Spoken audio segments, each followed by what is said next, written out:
성경 말씀 보겠습니다. 시편 95편 3절부터 7절의 말씀을 봅니다.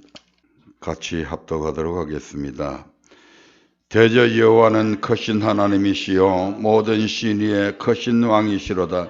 땅의 깊은 곳이 그 위에 있으며 산들의 높은 것도 그의 것이로다. 바다가 그의 것이라 그가 만드셨고 육지도 그의 손이 지으셨도다. 오라 우리가 굽혀 경배하며 우리를 지으신 여호와 앞에 무릎을 꿇자. 대저 저는 우리 하나님이시요 우리는 그의 기르시는 백성이며 그 손의 양이라. 너희가 오늘날 그 음성 듣기를 원하노라. 아멘. 오늘 또 우리에게 주신 본문의 말씀을 통해서 창조자 되시는 여호와 하나님이라고 하는 세 번째 시간을 통해 함께 은혜 나누기를 원합니다.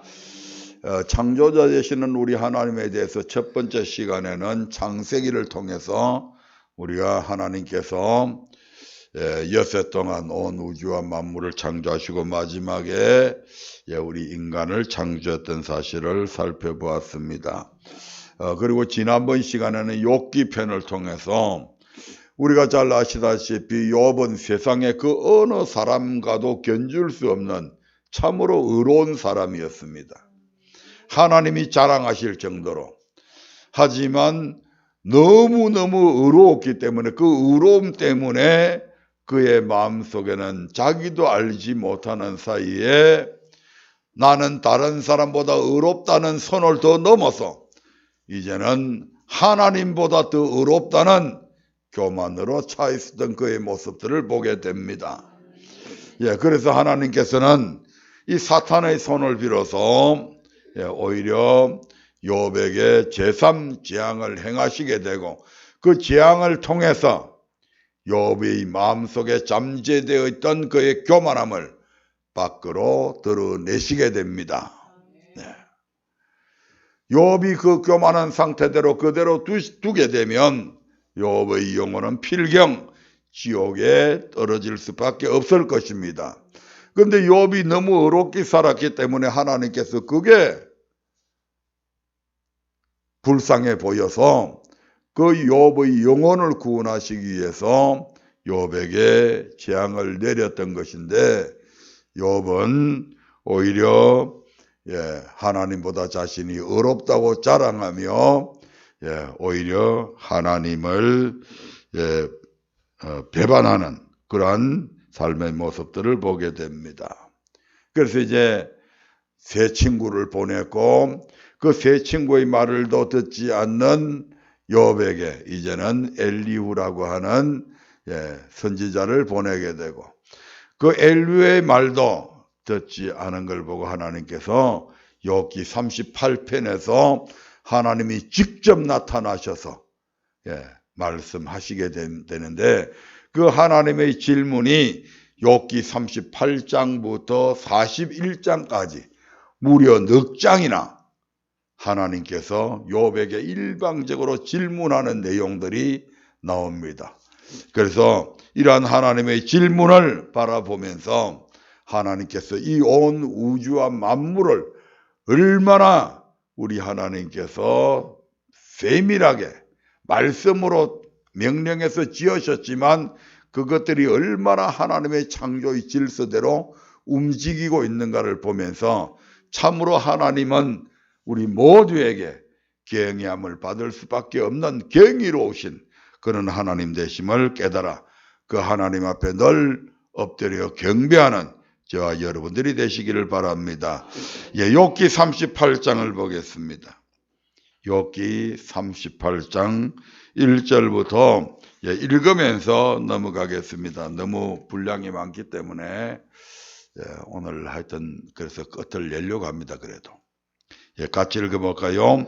때에 여호와께서 폭풍 가운데에서 욥에게 말씀하여 가라사대 무지한 말로 이치를 어둡게 하는 자가 누구냐? 욥은 인간적인 측면에서 볼 때는 다른 사람과 비교해 볼 때는 욥은 굉장히 학식이 뛰어난 사람입니다. 그래서 욥이 성문 앞을 지나가다 보면 성문에 사람들이 이렇게 앉아 있다가 욥이 오는 것을 보면 자기들 딴에는 막 이게 옳다 저게 옳다 막 이렇게 이야기하다가 욥이 딱 나타나면 입을 다물어 버립니다. 왜? 욥에게 망신당할까 봐서. 자기들이 말하는 게 틀림없이 하자가 있고 잘못이 있는데 자기들 딴에는 내가 옳고 네가 틀렸다고 얘기하는데 욥이 오게 되면 딱 입을 다물어 버립니다. 그 정도로 욥은 모든 사람보다 아는 것이 풍부했고 그의 모든 지식뿐만 아니고 그의 모든 인격 자체가 타의 추종을 불허하는 그런 사람이었습니다. 그러다 보니까 욥이 자기 딴에는 세 친구가 찾아와서 이해 설득을 하고 그 다음에 선지자 엘리후가 와서 설득을 해도 콧방귀도 안 낍니다.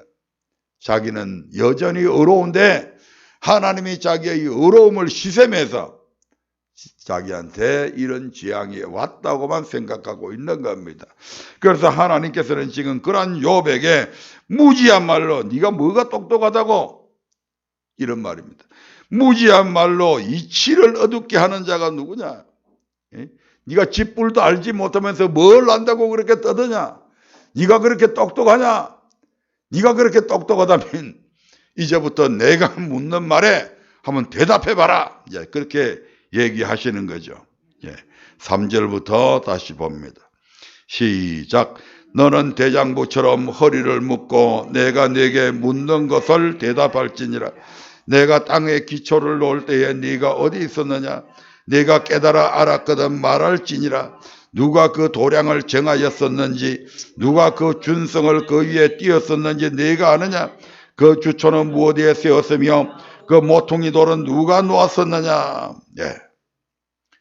내가 이 지구를 지을 때 네가 무슨 한 일이 있느냐? 여기에서 땅에 기초를 놓았다는 것은 하나님께서 실질적으로 무슨 기둥을 세워가지고 지구를 받들고 있다는 얘기가 아닙니다. 이제 욥의 이해를 돕기 위해서 하는 거죠. 누가 그 도량을 정하였었는지, 즉 이 지구 안에 사물의 물량이라든지 이런 모든 것을 누가 정했냐? 질소가 몇 프로, 산소가 몇 프로, 이런 모든 그 원소들의 양을 누가 거기에 적당하게 채워가지고 사람이 마음껏 생존할 수 있도록 숨 쉴 수 있는 그런 걸 누가 만들었냐 이 말이죠. 이 지구 바깥에 가면 산소가 없잖아요.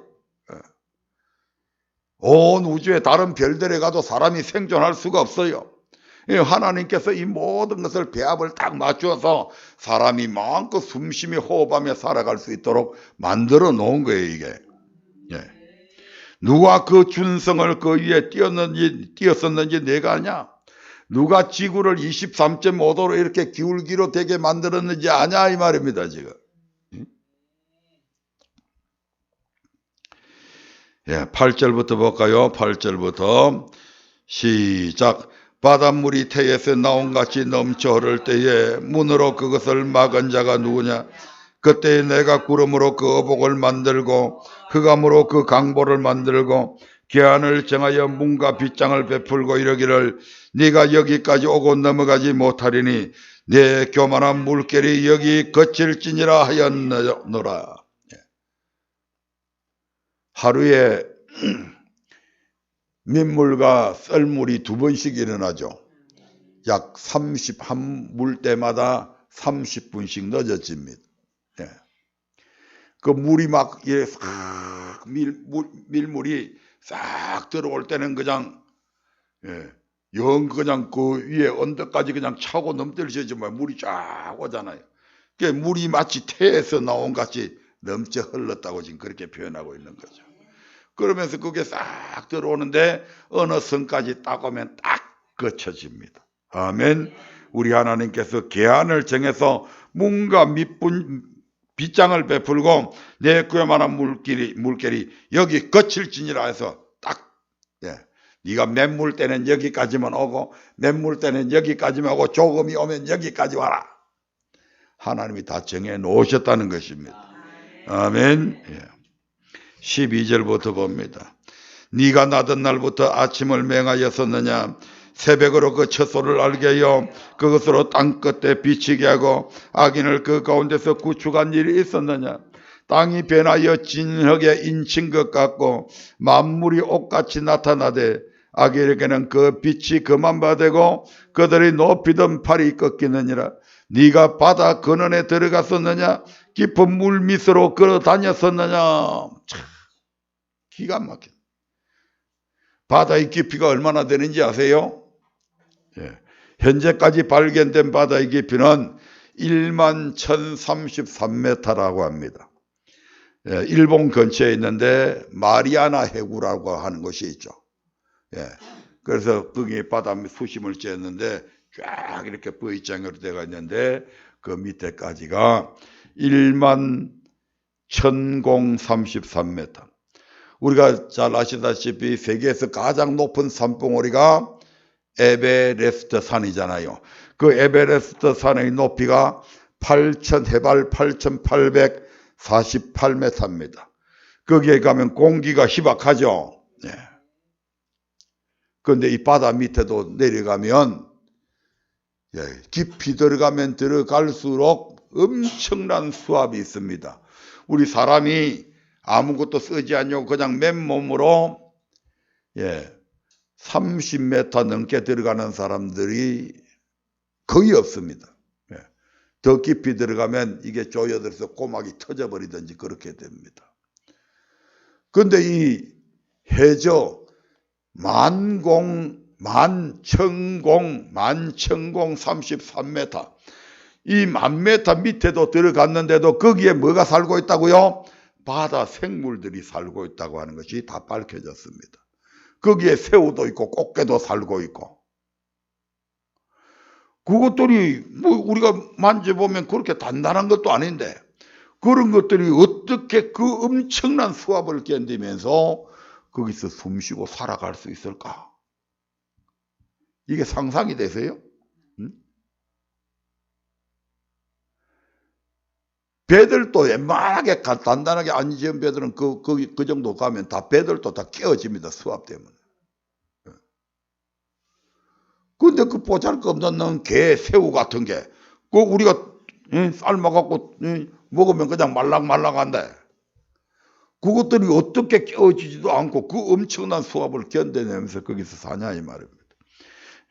네가 바다 근원에 들어갔었느냐? 깊은 물 밑으로 걸어 다녔었느냐? 참 기가 막힌 질문들입니다. 17절부터 봅니다. 시작. 사망의 문이 내게 나타났었느냐? 사망의 그늘진 문을 네가 보았었느냐? 땅의 넓이를 네가 측량하였었느냐? 다 알거든 말할지니라. 지구의 둘레가 얼마라고요? 46,250km입니다. 지름이 12,740km, 반지름이 6,357km. 고대 그리스의 수학자요 천문학자인 에라토스테네스라고 하는 사람이 이걸 계산을 해냈습니다. BC 276년경의 사람이죠. 그래서 빛의 속도를 계산하고 빛이 1초 동안에 지구를 7바퀴 반을 돈다는 이런 다 이론들이 나오게 된 겁니다. 19절부터 보면 또 재미있는 것들이 나옵니다. 같이 읽어봅니다. 19절부터 광명의 처소는 어느 길로 가며 흑암의 처소는 어디냐? 네가 능히 그 지경으로 인도할 수 있느냐? 그 집의 길을 아느냐? 네가 아마 알리라. 네가 그때에 낯섰나니 너의 연수가 많음이니라. 내가 눈 곳간에 들어갔었느냐? 우박창고를 보았느냐? 내가 환난 때와 전쟁과 격투의 날을 위하여 이것을 저축하였노라. 여기 실질적으로 눈 곳간이 있는지 우박창고를 있는지 아마 이러한 것들은 시적인 표현인가 아닌가 아마 많은 학자들이 그렇게 생각을 합니다. 왜냐하면 우리가 막 하늘에 떠 있는 이런 구름을 보면 야 저거는 양털 같은 구름이다 이렇게 표현하잖아요. 구름을 표현할 때 때로는 양털 같은 그런 구름. 마찬가지로 이러한 모든 것들을 이러한 것들은 시적으로 표현한 것이 아닌가 이렇게 생각을 하고 있습니다. 즉 누군가 내리는 우박에 관해서 네가 설명할 수 있는 그런 지성이 있냐 이렇게 지금 물어보는 거예요. 야, 네가 눈에 대해서 눈이 맥각형으로 생겼는지, 우박에 대해서 네가 한번 설명해 볼래? 이 말입니다. 지금. 실질적으로 이제 우리 하나님께서는 이러한 우박을 가지고 환난 때와 전쟁과 격투의 날에 이 우박 재앙으로서 많은 사람들에게 당신의 권능을 나타내신 적이 있죠. 애굽에서도 10가지 재앙 가운데 바로 이 우박 재앙이 있습니다. 또 계시록 16장 21절 가운데 보면 중수가 즉 무게가 1달란트나 되는 큰 우박에 대해서 말씀도 하고 있습니다. 마지막 재앙 때 하나님의 진노의 날에 계시록 16장이 진노의 대접을 받는 그 장이잖아요. 거기에 보면 무게가 1달란트나 되는 큰 우박이 땅에 떨어질 것을 우리 하나님께서 말씀을 하고 있거든요. 1달란트가 몇 킬로인지 아세요? 34kg입니다. 34.27kg인데 그 34.27kg나 되는 큰 우박 덩어리가 하늘에서 떨어진다고 생각을 해보십시오. 이거 맞았다 하면 100% 작살입니다. 그냥 옆에 떨어져 갖고 파편만 튀어도 그냥 이런 네가 누운 곳간에 들어갔었느냐, 우박 창고를 보았느냐, 이러한 것들에 대해서 네가 설명할 수 있냐, 지금 이런 걸 말씀을 하고 있는 것이죠. 그러면서 24절부터 또 볼까요? 24절부터 시작. 광명이 어느 길로 말미암아 뻗치며 동풍이 어느 길로 말미암아 땅에 흩어지느냐. 누가 폭우를 위하여 길을 내었으며 우레의 번갯길을 내었으며 사람 없는 땅에 사람 없는 광야에 비를 내리고 항무하고 공허한 토지를 축축하게 하고 연한 풀이 나게 하겠느냐. 비가 아비가 있느냐. 있을 방울은 누가 놓았느냐. 얼음은 네 태에서 났느냐. 공중의 소리는 누가 낳았느냐. 물이 돌같이 굳어지고 해면이 어느니라. 기가 막힌 질문들입니다.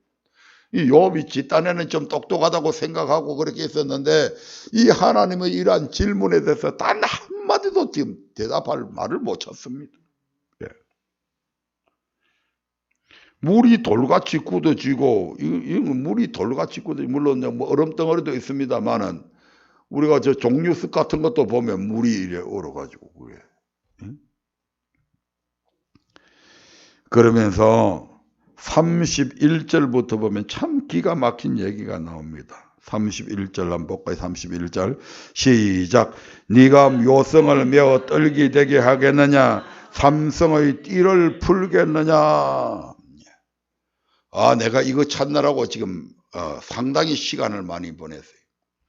묘성은 겨울철에 남쪽에 그 7개의 작은 별들이 있답니다.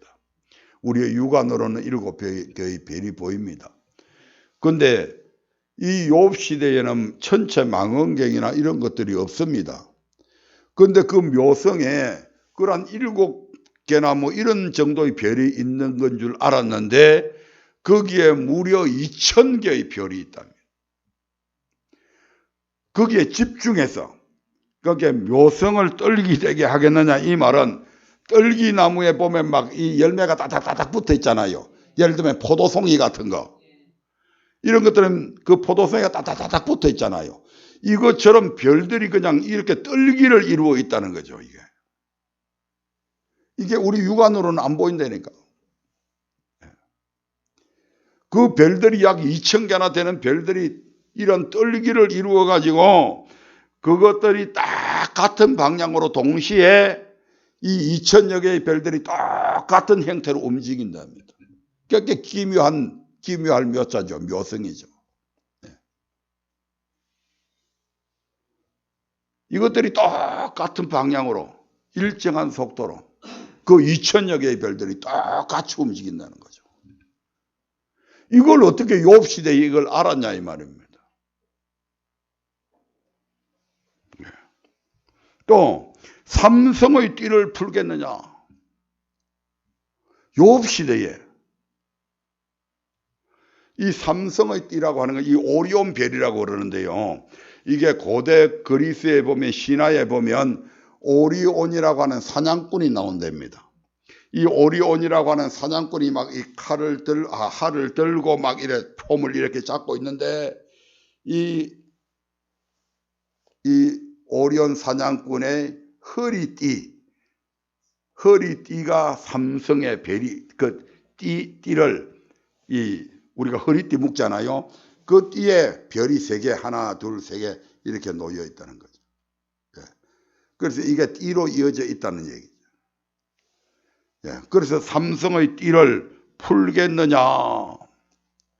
우리 하나님은 수많은 별들을 떨기되게 할 수 있고 나 여호와는 수많은 별들을 떨기별로 만들 수가 있고 이렇게 별들을 묶어서 띠를 만들게도 할 수 있다.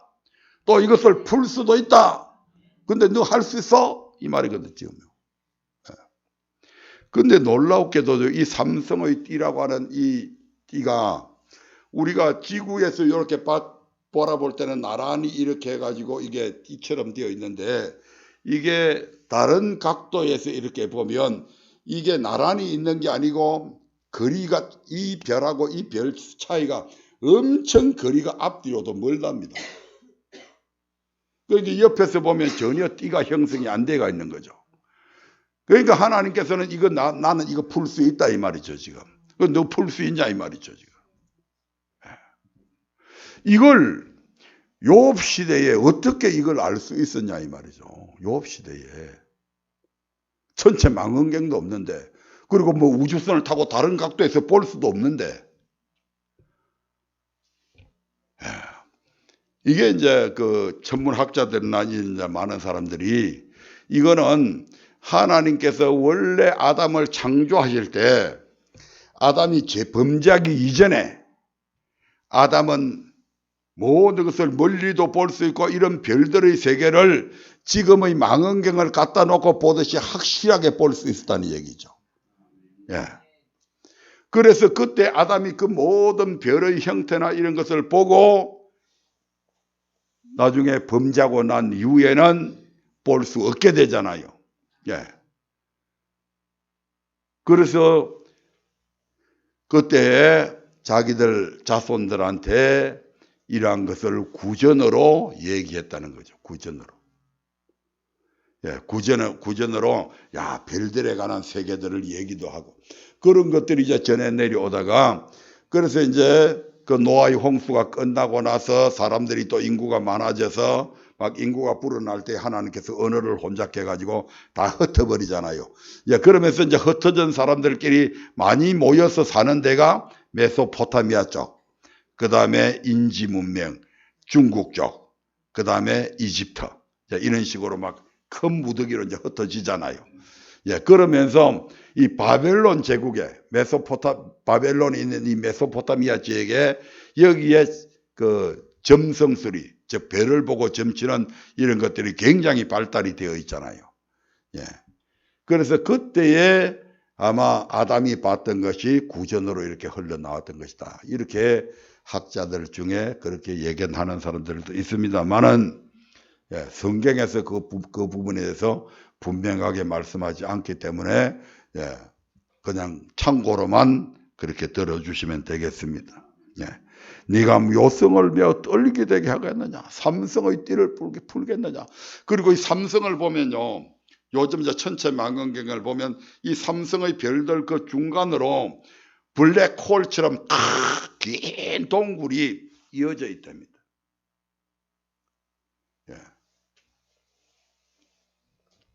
그 천체 망원경으로 자세히 보면 이게 동굴이라면 길게 한 80조 킬로미터로 얘기하던데, 예, 그 이제 젊어 이거 보니까요 너무너무 복잡하고 신기하고 신비하고, 야, 우리가 창세기에 보면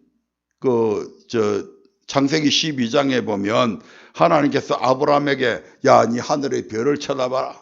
네 자손이 하늘의 별처럼 모래 땅의 모래처럼 많을 것이라고 했는데 이러한 천체 망원경이 발달하기 전에는 별들의 숫자가 얼마나 될까? 한 1200개 이야기하다가 그 다음에 좀 더 가서 한 4000개 정도 이야기했는데 이 망원경이 발달됨을 통해서 이 별을 관측하는 게 그 숫자를 헤아릴 수 없답니다. 수십억 개를 수십억 개. 진짜 바다의 모래처럼 별들이 그렇게 많대요. 그 별들이 어떻게 저절로 생겼겠어요? 태양보다 몇 천 배, 몇 백 배 큰 별들이 얼마나 많은지 모릅니다. 태양은 피렘이고 이런 것들이 어떻게 저절로 생겼냐 이 말입니다. 하나님의 창조가 아니고서는 말씀으로 그것도 창조하지 않으면 이렇게 일어날 수가 없는 거죠 이게.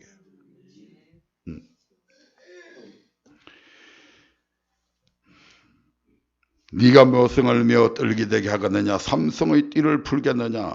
이 묘성은 별 이제 자리들이 막 이래 있는데 고대 중국에서 그 28수 28개의 별자리들을 딱 구역구역을 정해놓은 게 있답니다.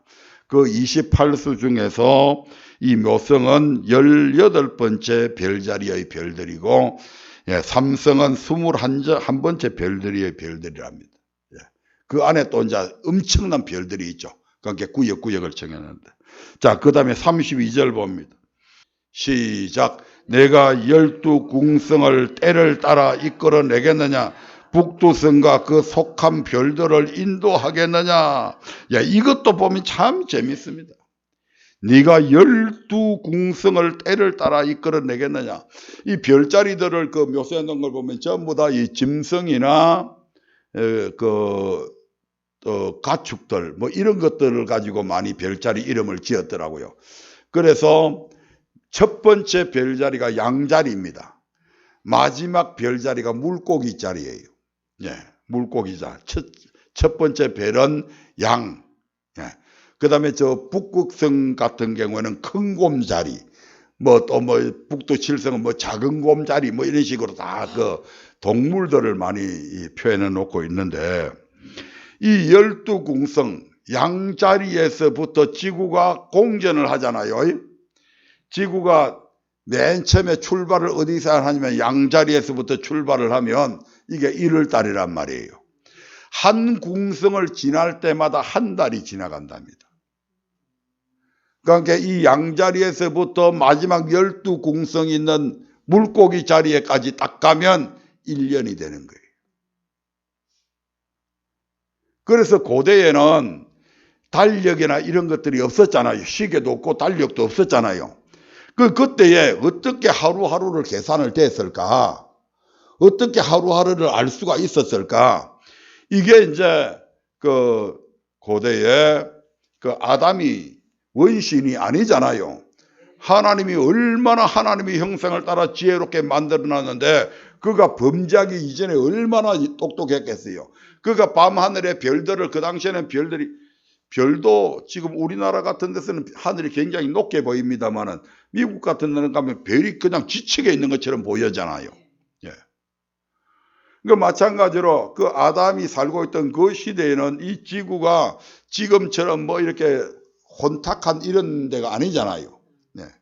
그리고 또 아담이 범죄하기 이전이니까 그 별들을 보면서 시계가 없었지만 지구가 이 양자리에서 또 다른 궁성을 그 동그란 엊그제 우리 먹었던 쑥떡 같은 거 이런 식으로 동그랗게 되어 있는데 여기서부터 이제 출발해 가지고 쭉 이렇게 가는데 그 한 궁성을 지날 때마다 그게 한 달이 걸린대요. 예. 그 한 달을 이제 갈 때 이제 이렇게 또 자전을 하면서 하루하루가 또 시작이 되겠죠. 예. 그러니까 이 고대에는 이런 날짜 계산을 전부 다 하늘의 별자리들을 보고 날을 계산되고, 예. 계절을 계산되고 이렇게 했거든요. 예. 그래서 이것도 하나님께서 아담 때에 이미 이런 것을 다 알 수 있었다는 얘기죠. 그래서 이 12궁성을 때를 따라 이끌어내겠느냐. 여기서 한 자리 딱 가면 거기에 또 한 궁성이 별자리가 또 나타나는 거예요. 또 1월달에 나타났던 그 별자리 지나서 2월달 되면 또 다른 궁성이 나타나고 3월달 되면 또 다른 별자리가 나타나고 한꺼번에 다 나타나는 것이 아니고 그래서 지금 네가 12궁성을 때를 따라 이끌어내겠느냐 1월달에는 요배를 이끌어내고 2월달에는 요배를 이끌어내고 하겠냐 지금 이 물어보는 거죠. 지금 이걸 뭐 어떻게 지가 어떻게 알아요. 그리고 북두성과 그 속한 별들을 인도하겠느냐.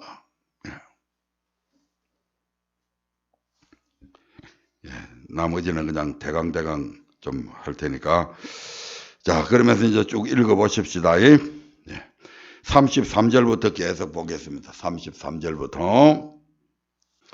네가 하늘의 법도를 아느냐 하늘로 그 권능을 땅에 베풀게 하겠느냐 내 소리를 구름에 올려 큰 물로 내게 덮이게 하겠느냐 네가 번개를 보내어 가게 하되 그것으로 내게 우리가 여기 있나이다 하게 하겠느냐 가슴 속의 지혜는 누가 준 것이냐 마음 속의 총명은 누가 준 것이냐 누가 지혜로 구름을 계수하겠느냐 누가 하늘의 병을 쏟아 티끌로 진흙을 이루며 흙덩이로 서로 붙게 하겠느냐 흙이 이렇게 붙는 것도 하나님께서 다 그렇게 하셨다 이 말입니다. 39절부터 시작 내가 암사자를 위하여 식물을 사냥하겠느냐 젊은 사자의 식량을 채우겠느냐 그것들이 굴에 엎드리며 살림에 누워서 기다리는 때이니라 까마귀 새끼가 하나님을 향하여 부르짖으며 먹을 것이 없어서 오락가락할 때에 그것을 위하여 먹을 것을 예비하는 자가 누구냐. 온 우주와 만물 큰 별들의 세계를 이야기하다가 이제는 야 이게 너무 어렵냐 내가 쉬운 거 질문해 볼까 하고 이제 까마귀 새끼가 왔다 갔다 하면서 농사도 안 지었는데 그것까지 누가 먹이는지 아냐 이 말입니다. 지금 그런 하찮은 미물까지도 다 나 여호와 하나님이 때를 따라 다 먹인다 이 말입니다. 아멘. 엄청나게 크신 그 위대한 하나님이 가장 보잘것없는 까마귀까지도 신경을 다 쓰시고 섭리하시고 다스리고 계심을 우리가 여기서 볼 수가 있잖아요. 그러면서 이제 39장에서는 굉장히 이제 이 땅에 이제 평상시 때에 욥이 많이 접촉한 그런 것들을 가지고 이제 질문을 합니다. 39절 한번 볼까요? 시작. 산염소가 새끼 치는 때를 네가 아느냐? 암사슴의 새끼 날 기한을 네가 알 수 있느냐? 그것이 몇 달 만에 만삭되는지 아느냐? 그 낳은 때를 아느냐? 그것들은 몸을 꾸부리고 새끼를 낳아 그 괴로움을 지내어 버리며 그 새끼는 강하여져서 빈들에서 길리우다가 나가고는 다시 돌아오지 아니하느니라. 요즘에야 뭐 이제 이런 뭐 동물의 왕국이라 이런 걸 보면 이런 것들이 많이 밝혀졌지만 그 당시에는 이런 산염소가 산에 다니는 염소가 얼마나 빠른지 그 새끼 찌는 때를 인간이 알 수가 없다는 얘기죠. 5절부터 시작. 누가 5절부터 시작. 누가 들나귀를 놓아 자유하게 하였느냐? 누가 빠른 나귀의 메인 것을 풀었느냐? 내가 들로 그 집을 짠 땅으로 그 사는 처소를 삼았느니라. 들나귀는 성읍의 찌꺼리는 것을 업신여기니 의하는 자의 지르는 소리가 그것에게 들리지 아니하며 초장이 된 산으로 두루다니며 여러 가지 푸른 것을 찾느니라. 들나귀 얼마나 이 들나귀가 고집스러운지 네가 알지 이 말입니다. 그걸 네가 그 들나귀를 마음껏 자유하게 또 빠른 또 그런 짠 땅에 그렇게 살아갈 수 있도록 만든 게 누군지 아냐?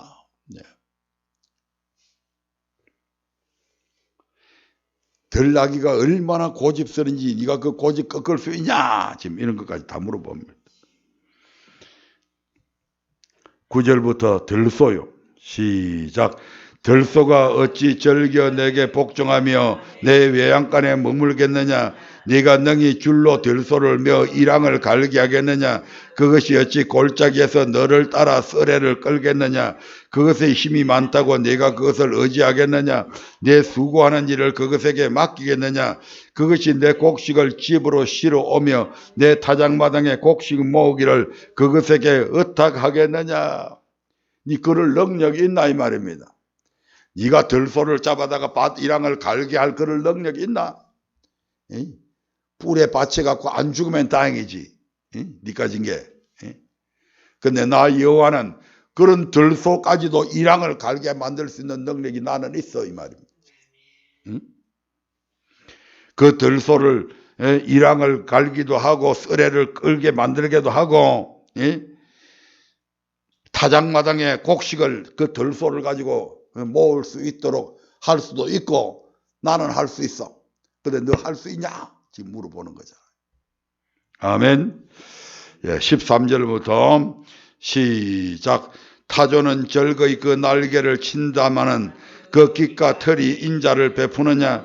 그것이 알을 땅에 버려두어 모래에서 더워지게 하고 밭에 깨어질 것이나 덜 짐승에 밟힐 것을 생각지 아니하고 그 새끼에게 무정한 같이 제 새끼가 아닌 것처럼 하며 그 구루한 것이 헛되게 될지라도 개념치 아니하나니 이는 하나님 내가 지혜를 분부하지 아니하고 총명을 주지 아니함이니라.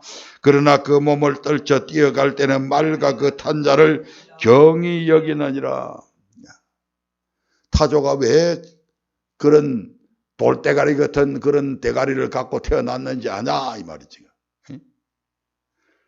모든 짐승들이라도 새끼를 낳으면 그 새끼를 얼마나 애주중지 걸려요. 그런 거 보잖아요. 고양이가 새끼를 낳았는데 우리 집사람이 봤는데 나중에 보니까 고양이가 그 새끼들 어디 치웠는지 하나도 없더래. 그 땅에다가 다 물어다 놓은 거예요.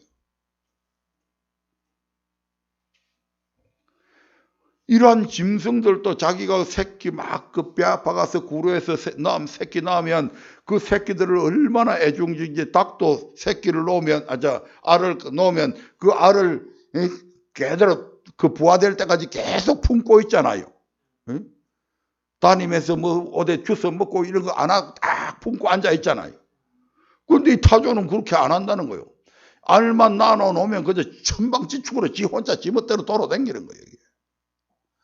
뭐 다른 것들이 그걸 막 밟아 깨든지 뭐 다른 뱀이 와서 그 뭐 타조 알을 먹어 치우든지 상관없는 거요. 왜 이게 멍청한 이런 짓을 하냐? 우리 하나님께서 이 타조에게 그런 지혜를 안 줬다고 지금 얘기하잖아요. 아멘. 하나님께서 지혜를 안 주고 총명을 주지 않으니까 이것이 그와 같은 일을 한다. 근데 뛰어다닐 때는 그저 말과 그 탄자를 없이 여길 정도로 엄청 빨리 달린다. 이것도 누가 그렇게 하겠다고요? 하나님이 그렇게 하셨다니. 그 다음에 19절부터 보면 말의 힘을 네가 주었느냐. 그 목에 흩날리는 갈기는 누가 만들었느냐. 말이 전쟁터에 가면 총 안 무서워하죠. 칼도 안 무서워하죠. 그렇게 용맹 있게 막 가서 그것들에게 부딪히고 막 하는 거 그냥 한번 울고 그냥 냅다 달리는 거 보면 진짜 용맹스럽잖아요. 어떻게 그게 그렇게 하는지를 아냐? 내가 그렇게 했다 이 말이죠. 하나님이. 매가 떠올라서 저 날개를 치고 남방으로 향하는 것, 독수리가 저 보금자리를 저 산 꼭대기에 만들어 놓는 것, 이런 것도 다 내가 그렇게 만들었다. 아멘. 그러면서 40장에 보면 하나님께서 욥을 다시 또 책망합니다. 40장 8절부터 볼까요? 욥기 40장 8절입니다. 시작. 네가 내 심판을 피하려느냐? 스스로 어렵다 하려 나를 불의하다 하느냐? 네가 하나님처럼 팔이 있느냐? 하나님처럼 우렁차게 울리는 소리를 내겠느냐? 너는 위엄과 존귀로 스스로 꾸미며 영광과 함의를 스스로 입을지니라. 너의 넘치는 노를 쏟아서 교만한 자를 발견하여 낱낱이 낮추되 곧 모든 교만한 자를 발견하여 낮추며 악인을 그 처소에서 밟아서. 네가 교만한 자를 발견해서 낮출 수 있냐? 너 못하지. 근데 나는 해, 이 말입니다. 아멘. 예. 네가 네 스스로를 어렵다 해가지고 나 여호와를 네가 불의하다고 그렇게 다른 사람들한테 선전하냐?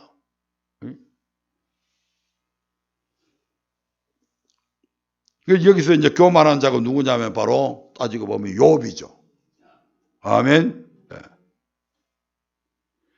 너 넘치는 노를 쏟아서 교만한 자를 발견해서 낱낱이 낮추되 곧 모든 교만한 자를 발견하여 낮추며 악인을 그 처소에서 밟아서.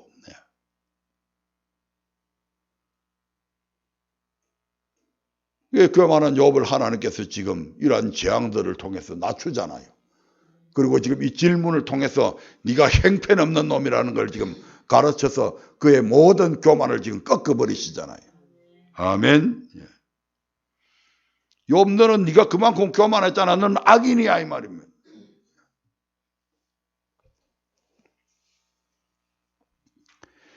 예, 그러면서 이제 15절에 보면 15절부터 보면 이런 말씀이 있습니다.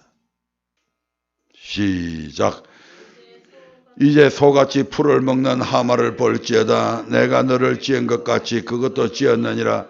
그 힘은 허리에 있고 그 세력은 배의 힘줄에 있고 그 꼬리치는 것은 백항목이 흔들리는 것 같고 그 넓적다리 힘줄은 서로 연락되었으며 그 뼈는 녹강 같고 그 가리대는 철장 같으니 그것은 하나님의 창조물 중에 어떠미라. 그것을 지은 자가 칼을 쥐었고 모든 덜짐승의 노는 산은 그것을 위하여 식물을 냈느니라. 그것이 연줄기 아래나 갈박 가운데나 못 속에 엎드리니 연그늘이 덮으며 시내버들이 둘렀구나. 하수가 창이라도 할지라도 그것이 놀라지 않고 요단강이 불어 그 입에 미칠지라도 자약하니 그것이 정신 차리고 있을 때에 누가 능히 잡을 수 있겠으며 갈고리로 그 코를 깰 수 있겠느냐. 여기에서 이 하마는 우리가 일반적으로 알고 있는 그 하마가 아닙니다. 하마가 꼬리가 짧아요, 길어요? 우리 손바닥만 하죠. 그래가지고 벤을 넣으면 이 손바닥을 이제 꼬리를 가지고 착착착착 또 뭐 칼로 갖고 두부 자르듯이 벤을 잘라버리는 거 우리가 많이 보잖아요. 굉장히 꼬리가 짧아 한 꼬리 요 정도. 이거 가지고 착착착 이렇게 하는 걸 우리가 많이 봤잖아요. 그 여기에서 나오는 이 하마는 우리가 알고 있는 그 하마가 아니고 아마 공룡을 지금 하마로 표현한 것 같아요. 왜냐하면 내가 너를 지은 것 같이 그것도 지었느니라. 그 힘은 허리에 있고 그 세력은 배의 힘줄에 있고 그 꼬리 치는 것은 백항목이 흔들리는 것 같고. 백항목이 보통 10m에서 20m 정도 되거든요. 그러면 꼬리가 백항목 같다고 하는 것은 꼬리가 10m고 20m 정도 된다는 얘기잖아요. 그것이 그냥 꼬리를 한번 휙 휘졌으면 거기에 그냥 탁 부딪혔다 하면 다 나가 다 떨어지는 거죠. 아멘. 공룡의 꼬리로 말을 알 수가 있습니다. 그 넓적다리의 힘줄은 서로 연락되어져 있고 그 뼈는 녹강 같고 공룡의 뼈가 요 목 있는 데서부터 쭉 저 꼬리까지 그 뼈가 딱 이렇게 되어 있잖아요. 녹간, 구리로 만든 관, 통으로 막 이렇게 해서 쭉 그 연결 지어 놓은 그 녹강 같다, 뼈가. 그 다음에 가리대는 사지팔다리를 얘기합니다. 가리대는 철장 같고 그 공룡의 그 앞발, 뒷발 하며 이런 게 막 엄청 긴데다가 이게 막 철장 같아갖고 한번 뭘 쳐버리면 그냥 바위도 다 깨져버리잖아요. 아멘. 그런 창조물들도 하나님께서 다 만들었다. 그래서 하수가 창이란다 해도 애굽 강물처럼 이렇게 막 불어날 때에도 이놈은 꼼짝도 안 합니다. 큰 일에도 그냥 영향을 받지 않는 편안하게 평소와 다름이 없다. 이 자약이라고 하는 말. 어떤 큰 일이 닥쳐도 미동도 안 한다. 이럴 때 쓰는 용어죠. 그 다음에 41절에는 보면 악의에 관한 얘기가 쭉 나옵니다. 마지막까지. 41장 시작. 네가 능히 낚시로 악어를 낚을 수 있겠느냐? 노끈으로 그 혀를 맬 수 있겠느냐? 줄로 그 코를 깰 수 있겠느냐? 갈고리로 그 아가미를 깰 수 있겠느냐? 그것이 어찌 내게 연속 강구하겠느냐? 유순한 말로 내게 이야기하겠느냐? 어찌 너와 계약하고 영영이 내 종이 되겠느냐? 네가 어찌 새를 놀리는 것 같이 그것을 놀리겠으며 내 소녀들을 위하여 그것을 메어두겠느냐? 어찌 어버이 때가 그것으로 상품을 삼아 상고들 가운데 나눌 수 있겠느냐? 네가 능히 창으로 그 가죽을 찌르거나 작살로 그 머리를 찌를 수 있겠느냐? 네 할 수 있어? 너 못하잖아. 근데 나는 할 수 있어. 우리 하나님께서 이 악어를 그냥 놀리고 마음껏 가지고 놀고 악어를 종처럼 부릴 수 있는 분이 하나님이다 이 말입니다. 아멘. 이 보세요. 눈 뜨고 우리 하나님께서 온 우주와 만물 이 지구뿐만 아니고 지구 바깥의 모든 세계 해, 달, 별 그 수많은 것들을 만드셨을 뿐만 아니고 그 모든 것을 질서를 따라서 일정한 궤도를 따라서 움직이게 만들고 아멘. 저 북극성 있는 쪽에 그쪽에 가면 또 무슨 별이 하나 있는데 그것은 1년에 2초 정도 움직인답니다. 1년에 딱 2초 정도만 움직인대. 하여튼 모든 삼라만상을 다 만들어 놓으시고 그것들을 주관하시고 그런 큰 별들뿐만 아니고 무생물뿐만 아니고 조그마한 까마귀 때까지 우리 하나님께서 다 만드시고 그것들을 섭리하시고 이끌어 가신다 이 말입니다. 이 위대한 창조주 하나님을 그러므로 우리가 무릎을 꿇고 경배하는 것이 마땅하잖아요. 우리의 모든 생사하복이 그분의 손에 달려있다 이 말입니다. 흥하고 망하는 것이 그분의 손에 달려있어. 아멘. 네가 염려함으로 키를 한 잔나 더 할 수 있느냐? 머리카락 하나도 우리 몸에서 나오게 하지 못하는 사람들이. 그러므로 네 자신을 의지하지 말고 이런 전능자 하나님을 의지해라 이 말입니다. 그 하나님 앞에 겸손해져라 이 말입니다. 욥이 뭐라고 얘기합니까? 42절에 보면 이렇게 말하죠. 42장 1절, 2절, 3절까지만 보시죠. 5절까지 보겠습니다. 시작. 욥이 여호와께 대답하여 가로되 주께서는 물로 무소불능하시오며 무슨 경력이 되지 못 이루실 것이 없는 줄 아오니 무지한 말로 이치를 가리우는 자가 누구니까? 내가 스스로 깨달을 수 없는 일을 말하였고 스스로 알 수 없고 헤아리기 어려운 일을 말하였나이다. 내가 말하겠사오니 주여 들으시고 내가 주께 묻겠사오니 주여 내게 알게 없소서. 내가 주께 대하여 귀로 듣기만 하였었더니 이제는 눈으로 주를 배움나이다. 그러므로 내가 스스로 하나고 티끌과 제 가운데서 회개하나이다. 욥이 그 수많은 사건들, 그 엄청난 고난 속에서 자신의 의로움을 주장하며 회개하지 않다가 이렇게 하나님의 그 이 엄청난 질문 앞에서 내가 이처럼 교만했구나. 아무것도 모르는 내가 뭘 아는 채 했고 이 모든 것이 하나님께서 다 하셨는데도 불구하고 내가 뭘 한 것처럼 생각할 때가 있었구나. 가난한 사람들을 도울 수 있는 것도 하나님께서 내게 주셨기 때문에 가능했던 일이고 이런 모든 것, 내가 내 남종과 여종들에게 베풀어줬던 그런 것들도 전부 다 하나님께서 내 마음속에 그러한 마음도 주셨구나. 그래서 무지한 말로 이치를 어둡게 가리운 자가 바로 나였습니다. 내가 깨달을 수 없는 말을 하고 스스로 알 수 없고 헤아리기 어려운 일들도 내가 마음껏 내 입술로 범죄했습니다. 주여 용서해 주옵시고, 이렇게 하나님 앞에 철저하게 티끌과 재 가운데서 회개하는 욥을 보잖아요. 아멘. 오늘 저와 여러분들도 마찬가지입니다. 하나님을 알지 못했을 때는 때로 교만할 수 있습니다. 자신이 최고인 줄 알 수 있습니다. 자신은 늘 어렵고 다른 사람이 늘 잘못해서 그런 줄로 착각할 수도 있습니다.